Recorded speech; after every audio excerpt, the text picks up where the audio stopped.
Market रे आपण माने बहुत टाइप रो बरा खाइथिबे से चाउल बरा हो किंबा बिरी बरा सेमिति ही आज मु आपण मानक पई मुग बरा नै के आछि एवं बिहारी मानकर बा बिहार रो एटा बहुत ही प्रसिद्ध खाइबा होली रे से माने निश्चय करंती तो मु सिखी की करिथिली होली रे लेट पोस्ट हेछि ए वीडियोटी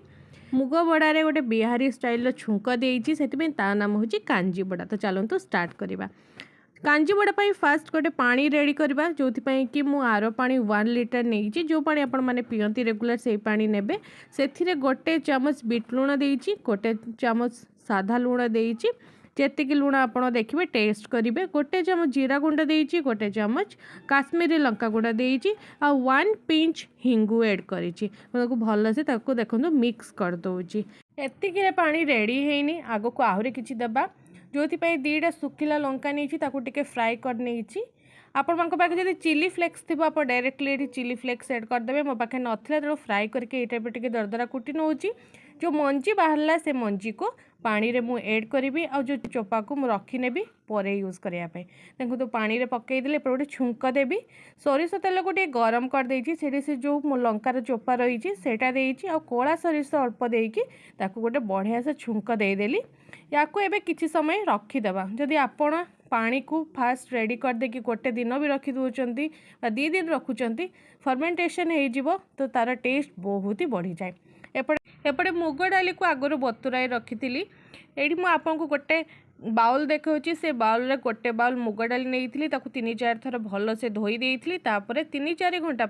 बतरे देइछि भल से फुलिकी रेडी हो जाइछि। एबे पानी को सब ड्रेन करदेवी जो मुग डाली जो सुखिला रहिबो ताकू ही मु एठी ग्राइंड करी तो आपण मानक पाखे जदि एमती छंका अछि आपण करि परिबे जदि याठू बड़ अछि ताहले आहुरी इजी नहले आपण माने कॉटन कपड़ा रे भी करि परिबे भल से ये मुग डाली को सुखिला नहीं जाइए लंका और अदा देकी गोटे पेस्ट कर देछि पानी ऐड करें सुखिला ही आप पेसेंस रखिकी 2 थर 3 थर करके करेंगे। एबे जो बटा रेडी हो जाइए से किसी मसला ऐड करार अच्छी से गोटे चामच गोटा धनिया गोटे चामच गोटा जीरा आ गोटे चामच गोटा पान मधुरी को भल से देखो छेची ने बेसी फाइन गुंड करेंगे यही टाइप करेंगे ये मुझे ऐड कर नौची से लुण ऐड करुच्ची आपण चाहिए जदि हल्दी भी ऐड करें बट मु हल्दी ये ऐड करनी काश्मीरी लंका गुंड ऐड करची टिके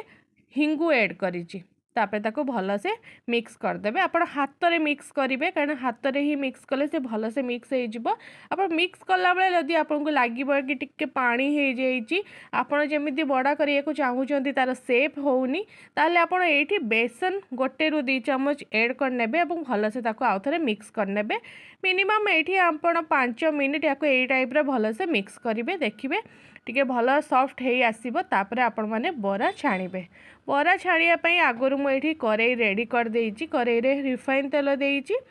आ छाणीबा ये देखो तो गोटे गिनारे गोटे रुमाल को नहीं रुमाल को आप ओदा करने या बांधी देबे तो आपणकर टेक्सचर बहुत भल आसो हुए तो हाथ में बेले बेले बरा ठीक से हुएनी से यही टाइप करेंगे बहुत इजिली देखो बाहरी जाऊँगी यही टाइप प्रोसेस रे करेंगे आपणकर गोटे भी बड़ा भांगीबनी एवं प्रत्येक बड़ा गुड़ाक सेप रही आसो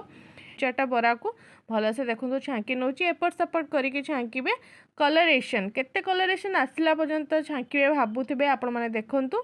यही टाइप ब्राउन हो गला बेले आपण ताको बाहर करने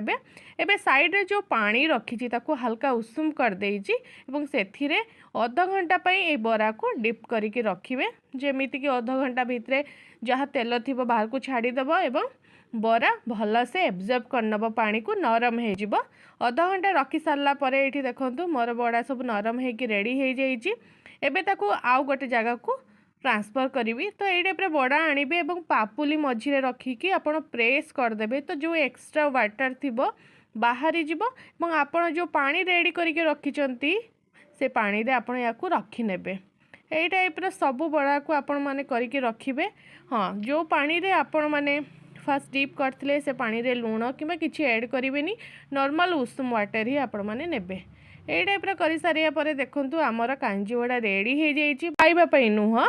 आपण या 24 घंटा पाखापाखी रखिबे जेतेबेले भल से फर्मेंटेशन हो पानी तापर आपण खाइबे देखिए टेस्ट बहुत ही भल आपण जीरा गुंड लंका गुंड ए टाइप टिके स्प्रेड करदेबे देखिए टेस्ट बहुत ही बढ़िया लगे आउ एटा बहुत ही हेल्दी आपण माने जानि पारुथिबे मुगरे हेची माने हेल्दी अछि जेकोनोसी ओकेजन हो आपण माने खाई परिबे जदि ए पर्यंत करि नाहंती आज वीडियो देखि निश्चय करंतु जदि आज वीडियो भल लागिथिबो लाइक शेयर एंड सब्सक्राइब करिवे नेक्स्ट टाइम आ गुटे नुआ वीडियो सहित देखा हबो रहुची धन्यवाद thank you so much bye bye.